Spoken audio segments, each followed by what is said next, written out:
Praise the Lord बच्चों, आज हम मिलाप वाला तंबू के बारे में जानेंगे। तो आइए हम परमेश्वर पिता के निवास स्थान यानी मिलाप वाले तंबू के बारे में जानते हैं। आज हम इसमें 4 मुख्य बिंदु के बारे में सीखेंगे। पहला, इतिहास। दूसरा, सीनै पर्वत में मूसा की प्रार्थना। तीसरा, मिलाप वाला तंबू में इस्तेमाल हुए सामग्री। 14, इससे बनने वाले कारीगरों के बारे में। आज हम इन 4 बिंदुओं को विस्तार से जानेंगे। पहला हम इतिहास देखते हैं। अब्राहम के संतान पराये देश में परदेशी दास होकर रहेंगे। जिस देश में वे दास होकर निवास करेंगे, परमेश्वर उस जाति को दंड देंगे तथा बहुत बड़ी संबंधी के कारण साथ उन्हें वापस लेकर आएंगे। परमेश्वर के इस वायदे के अनुसार आबीब महीने के 14 दिन अर्थात रात्रि के समय इस्राएली मिस्र देश से अधिशीघ्रता से बाहर निकले। उनके वहां परदेशी होकर रहने का समय 430 वर्ष था। ऐसे हम पढ़ते हैं निर्गमन 12 का 40 से लेकर 41 तक, गलतियां 3 का 17 से लेकर 18 तक। परंतु 430 वर्ष का पूरा समय बंधुआई का समय नहीं था। परमेश्वर के इब्राहिम से बाजा बांधने से लेकर व्यवस्था के दिए जाने की अवधि थी 430 वर्ष। परंतु इस्राएलियों का मिस्र से परदेशी होकर रहने का समय 215 वर्ष से अधिक नहीं था। अब्राहम की बुलाहट ईस्वी पूर्व 1921 में हुई तथा मिस्र से निर्गमन की तिथि ईस्वी पूर्व 1491 थी, अर्थात 1921 से लेकर 1491 तक 430 वर्ष। इसमें याकूब के मिस्र पहुंचने की तिथि ईसा पूर्व 1706 थी। इब्राहिम के संतानों के निर्गमन की तिथि ईसा पूर्व 1491 थी। इस प्रकार उनके मिस्र में परदेशी होकर रहने का समय 1706 से लेकर 1491 तक 215 वर्ष होते हैं। इस प्रकार परमेश्वर की प्रजा इस्राएली बंधुआई से छुड़ाए जाकर प्रतिज्ञा के देश की दिशा में मरुस्थल से गुजरकर यात्रा करते आया। उन्होंने सीनै पर्वत की तलहटी मरुस्थल में छावनी डाली। तब परमेश्वर ने अपने दास मूसा को पर्वत पर बुलाया तथा एक नवीन संरचना का नमूना उन्होंने दिखाया और उससे बनाने के संबंध में जरूरी निर्देश दिए। परमेश्वर की योजना के अनुसार उस निर्देश के अनुरूप बनाई गई संरचना है परमेश्वर का मिलाप वाला तंबू। निर्गमन 24 में हम देख सकते हैं। यह संरचना परम पवित्र स्थान तथा आंगन 3 भागों में विभाजित था। परम पवित्र स्थान में परमेश्वर की उपस्थिति होती थी। पवित्र स्थान में याजकगण सेवा टहल किया करते थे एवं आंगन में सामान्य प्रजा इकट्ठी हुआ करती थी। यात्राओं के दौरान तंबू को उपकरणों सहित वहन करके लिए कुछ विशेष लोग नियुक्त किए गए थे। यात्रा के दौरान जिस स्थान में इस्राएल को छावनी डालने का निर्देश प्राप्त होता था, उस निर्देश के अनुसार अपने निर्धारित क्रम में वे नियुक्त किए गए लोग अपने निर्धारित समय में जाकर तंबू को खड़ा कर सकते थे। इस प्रकार की विशेष अद्भुत रीति में इस संरचना का निर्माण किया गया था। पवित्र शास्त्र में मिलाप वाला तंबू को दिया गया नाम पहला पवित्र मंदिर निर्गमन 25 का 8, इब्रानियों 9 का 1। दूसरा मिलाप वाला तंबू गिनती 10 का 3, निर्गमन 33 का 7।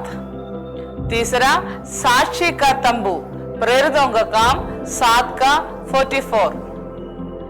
14 यहोवा का पवित्र निवास स्थान पहला इतिहास 21 का 29। 5वां परमेश्वर का मिलाप वाला तंबू दूसरे इतिहास 1:13। छठवां पवित्र निवास स्थान निर्गमन 25:9 और भजन संहिता 84:1। सातवां तंबू इब्रानियों 9:2। इन सारे नामों को बाइबल में इन भागों में देख सकते हैं।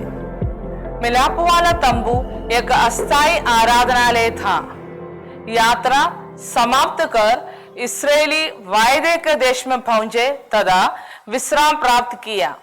इस प्रकार एक स्थायी आराधनालय उन्हें 480 वर्ष के बाद प्राप्त हुआ। पहला राजा 6:1।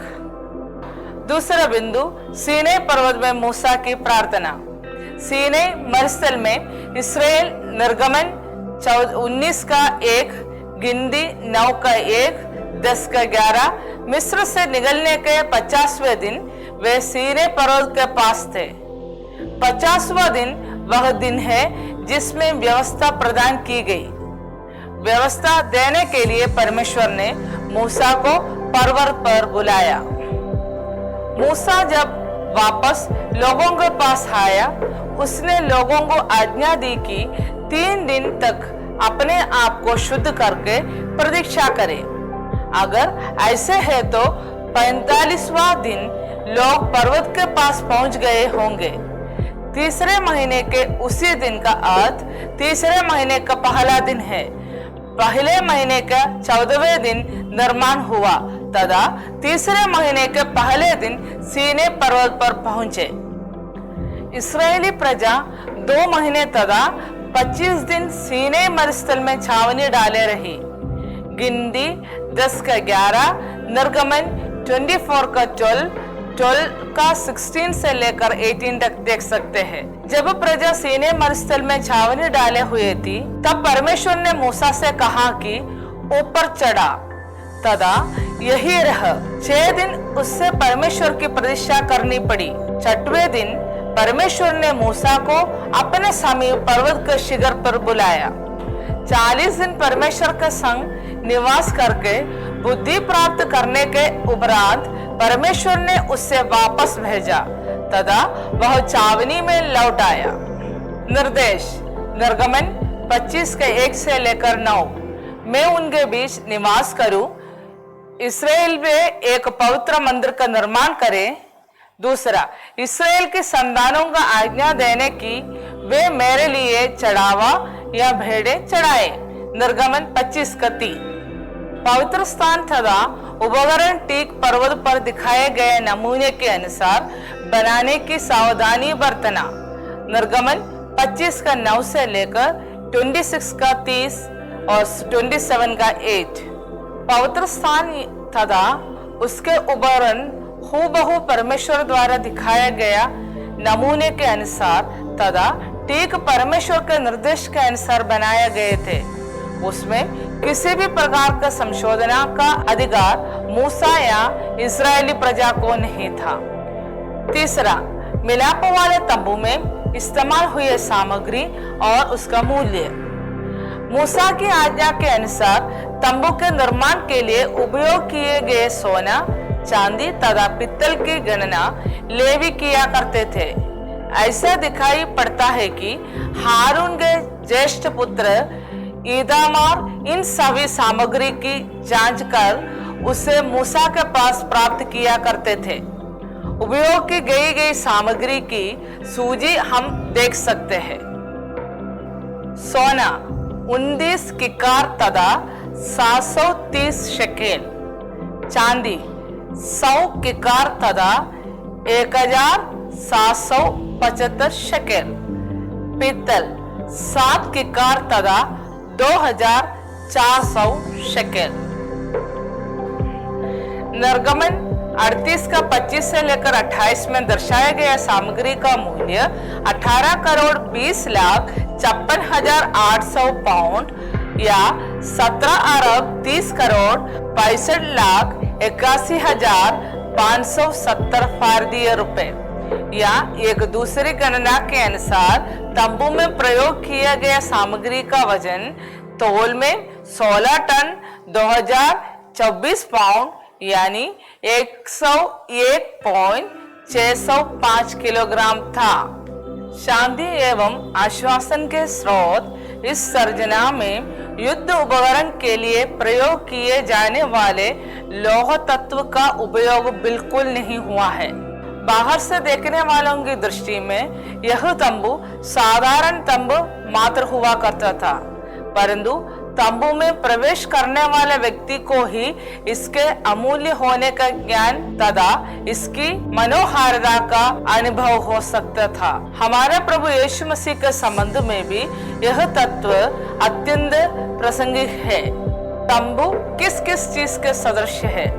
पहला, यह यीशु मसीह का सदृश है।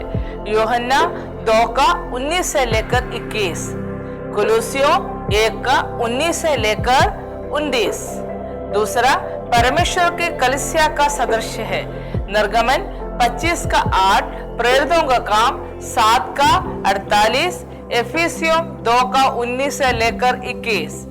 तीसरा, प्रत्येक विश्वासी के सदस्य है। दूसरा कोरिन्थियों 6:16, पहला कोरिन्थियों 3:16 से लेकर 17।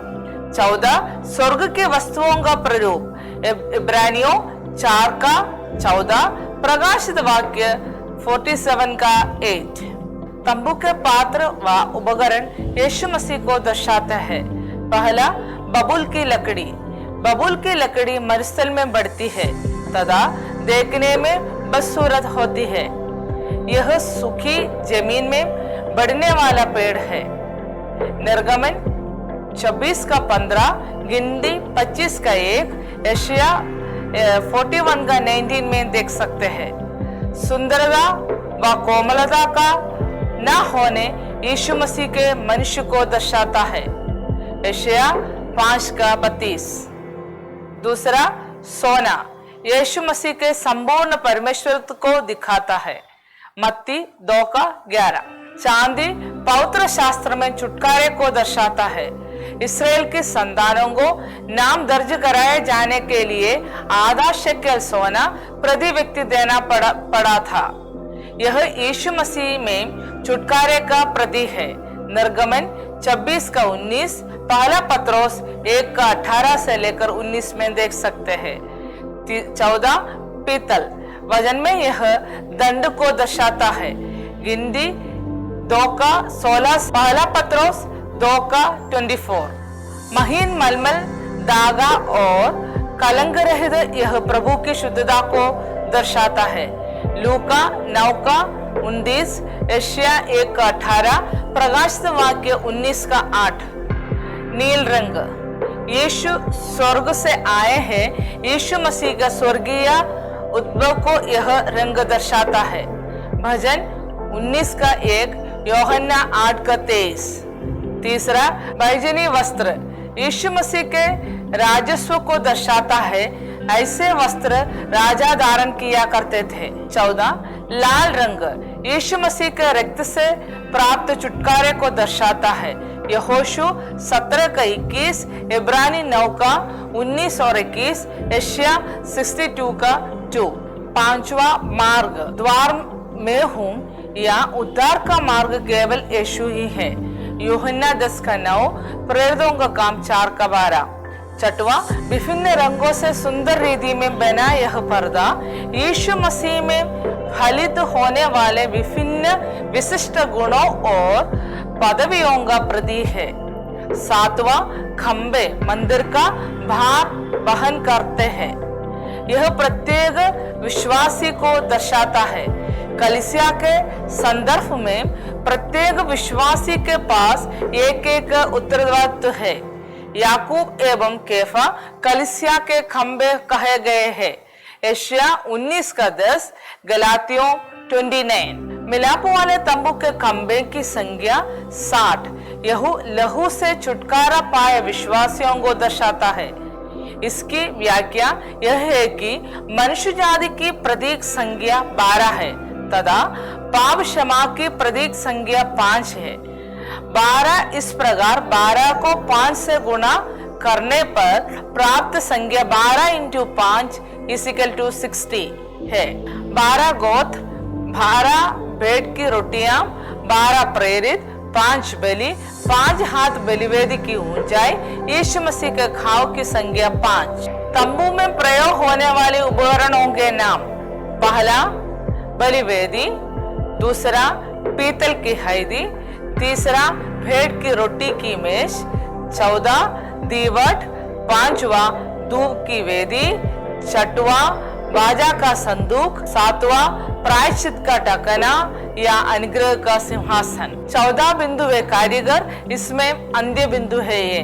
तंबू के कारीगर निर्गमन 31 का 1 से लेकर 11, 35 का 30 से लेकर 35 पवित्र मंदिर के निर्माण के लिए आवश्यक सामग्री का संग्रह हो गया, इसलिए कि संतानों में हर प्रकार की कारीगरी का काम करने वाला लोग मौजूद थे, लेकिन उन्हें चुनने का अधिकार परमेश्वर ने मूसा को नहीं दिया। कारीगरों को चुनने का काम परमेश्वर ने स्वयं किया, इसलिए कि यह मंदिर पृथ्वी पर स्थापित होने वाली परमेश्वर की कलीसिया का प्रतिबिंब था, प्रतिरूप था। कारीगरों का चुनने का कार्य परमेश्वर का ही होता है। इस आदर्श को स्थापित करने के लिए परमेश्वर ने ही कारीगरों को चुना तथा उन्हें नाम लेकर बुलाया। निर्गमन 31 का 1 से लेकर 6 तक हम देख सकते हैं। बसलेल यहूदा गोत्र के हूर के पोते ऊरी के पुत्र बसलेल को नाम लेकर बुलाया गया। हूर हारून के साथ मूसा का सहायक एक न्यायी था। निर्गमन 24 का 24 अमालेकियों के विरुद्ध युद्ध में मूसा के हाथ को उठाया रखने में सहायता करने वाला व्यक्ति यही हूर था। निर्गमन 17 का 12 में देख सकते हैं।